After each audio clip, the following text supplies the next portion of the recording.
and trade service on facility projects. Right. So we have lots of stuff that we do in construction. Okay. Some things is not within our capabilities. Right, We don't right. have guys to take down walls and put new walls up. Okay. And so sometimes we do informal solicitations for taking down a wall, combining two offices, splitting up one office into two spaces. Okay. And we do that through our individual capital projects team. Okay. And they'll reach out to the market using our SWIMBY office's list of approved contractors and vendors. So Okay. we leverage that list very often. So if we need, let's say, someone to do door hardware, Okay. we'll go to that list and get everyone on the list that has door hardware and email them out that request for proposals.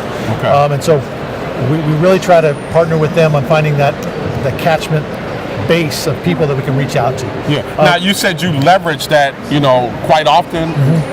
Just elaborate on that just a little bit on how you leverage that. So we will do projects that are $10,000 to $20,000 on a weekly basis. Okay. So we're constantly moving. The county business is shifting from this to that. Now this person is providing this service or any other things.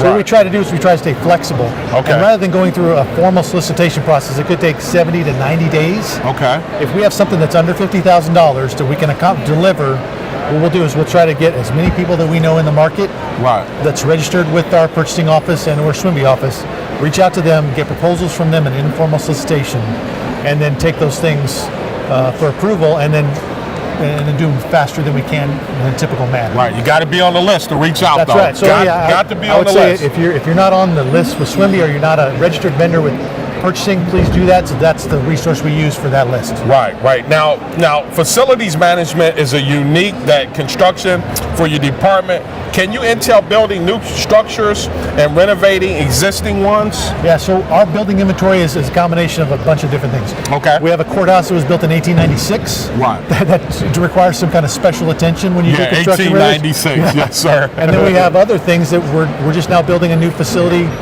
that's going to be completed in 2018. Okay. So the spectrum runs, and so we have a lot of new construction. We typically hire consultants to do designs. We don't design anything ourselves. Right. We hire contractors to build it. Okay. We hire commissioning agents to commission the buildings. We hire construction material testers. Okay. And we hire a bunch of other services, furniture vendors as well. Okay. We hire those guys for new furniture for those facilities. So in new construction, there's the whole gamut of anything you can possibly imagine to deliver that building. We hire out. You hire out for those services. Now, for these department to handle these solicitations, how do you do it? Is it the same way for them to reach out and find out what's available when we talk about all these different, entities in the department and opportunities? So for construction things, we always refer people to the purchasing website. So to bear.org/purchasing. Everything that's formally solicited, whether it's an invitation for bid or a competitive seal proposal, or it's a large CM risk project, it's going to be posted on that. Okay. For professional services, like I said, every 2 years we do that running pool. We also reach out to the other trade organizations, the American Society of Civil Engineers, American Society of Professional Engineers, AIA, and those other membership groups that have professional services associated with them. Right. And we broadcast to them our request for qualifications for those professional services. Okay. Now, can you speak on the opportunities that your department has maintaining the county facilities in a way of maintenance, power washing, maybe drywall or fixture replacement, please? So we do a ton of work every day. So we spend about $10 million a year just maintaining our buildings. Right.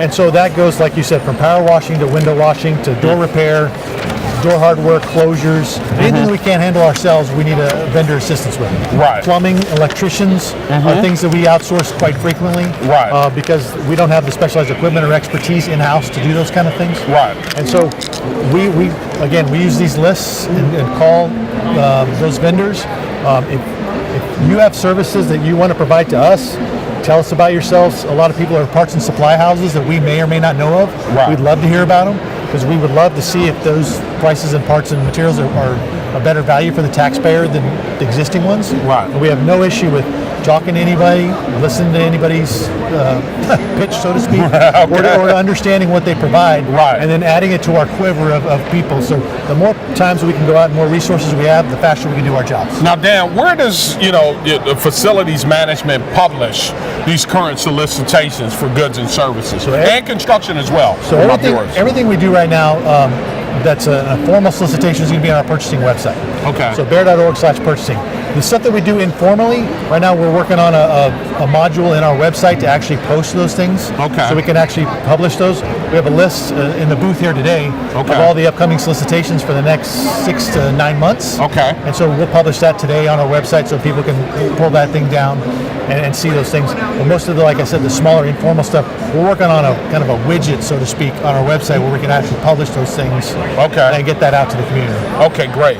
Now, how do, you just touched on that for concept, but I want my viewers to know for upcoming opportunities, maybe projects and concepts for preliminary design. Now, that's something totally different. Touch on that for me a little bit, Dan, when we talk about, the preliminary design. So every year we get new capital projects. So every Right. year when we adopt the budget, there's capital initiatives that go out, and so we get anywhere between $8 and $10 million in new projects. Okay. And so we leverage that request for proposal pool, which we'll be advertising in November of 2018. Okay. For that, to award those projects to those consultants. Okay. And So 2018 so November? End of 2018 for professional services, we'll do new solicitation and we'll use that pool for the next 2-year project. So Okay. there's probably $20 million of projects coming up in the future that we'll use that pool for.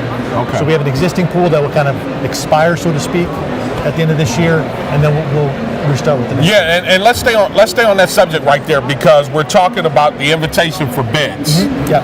And I want my viewers to know, the request for proposals and also the request for qualifications. So you got we- 3 different entities. Yeah, Touch on those. So on construction, we do kind of 3 different ways to solicit. Okay. We have invitation for bid, which is hard bid, and generally anything that's hard bid is going to be something between $0 to $3 million. Right. Because it's just the risk associated with doing the lowest responsible bidder. Okay. We think that's about the wheelhouse that we do that. From $3 to $6 million, we do competitive seal proposal or RFP. Okay. Which means there's evaluation criteria and dollar amount factored into the bids. Right. So we don't pick just the lowest one, we pick the best qualified proposer. Okay. For everything projects over $6 million, we're going to do some alternate delivery method, which is design, build, seam, or risk, and that's through an RFP as well. Okay. So requests for qualifications are only professional services. So requests for qualifications are only qualifications based. Doesn't matter what you charge, $3 or $6. Right. You base that evaluation on qualifications only. Okay, thank you for touching on that. Yeah. Now, for my smaller professional service firms, Yes. they have a difficult time, competing against these personal pricing and these larger firms. Can you offer, or do you have a selection system that may make it smaller for firms to be competitive? Absolutely. And that's a great question. It is.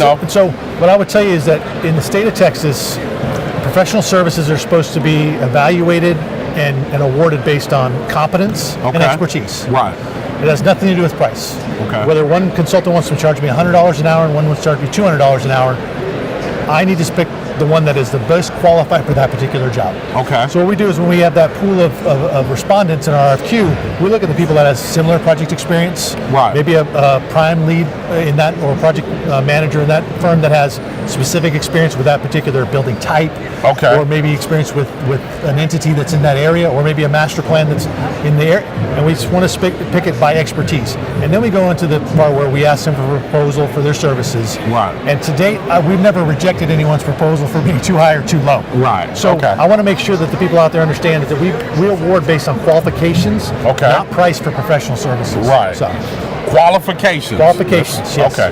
Now, if a vendor has a question, while filing out one of these quotes for bids or a proposal document, can they contact you or your staff? absolutely. So if we do formal solicitations, we always push everybody towards the purchasing website. They have a really good question and answer tab on each one of the solicitations. Okay. But if you have any questions of us, if you need to call our office. Okay. It's our main office number is 335-6735, Okay. which is my number. Yeah. Say that again, Dan. 335-6735. Okay. And again, we'll get it to the right person. That's actually my line. So whoever it is, you guys can call me and I'll get you to the right person. Okay. So, Now, for my vendors out there, is it the typical insurance requirements? yeah. So the general, $1 million per occurrence, $2 million aggregate is the general insurance requirements on most of our formal solicitations, and to do those services like plumbing and electricians and other things like that. Now, do you require the bonding for all your projects? And so we don't. Okay. So anything that's formally solicited through the purchasing website bid bonds required, and then all those other things are required. When we do informal solicitations, we don't require a bond for those. Okay. Because we realize those are smaller jobs, the risk to the county is much smaller, and we know that there's other smaller companies that don't necessarily have $1 million bonding capacity that do great work, but we Right. want to be able to give them opportunities to do 10, 20, 30, 40, $50,000 jobs, maybe up to $300,000 jobs Okay. without having to have that bonding requirement. Right. Now, for my viewers out there, Mr. Curry, if they want more information to, touch on these different entities, how can they contact you again? Yeah, so the two things is our phone number is 210-335-6735. And again, our website is bear.org/facilities management. And again, if you want to go to the specific solicitations that are out right now, you can go to the purchasing website at bear.org/purchasing. That's good stuff. Mr. Curry, I want to thank you. No problem. Mr. Curry right here with the County Facilities Management. We're right here live at the 2017 Bexar County Business Conference. I'll be coming right back. Stay logged on for more right here at this 2017 Business Conference right here on Black Video News.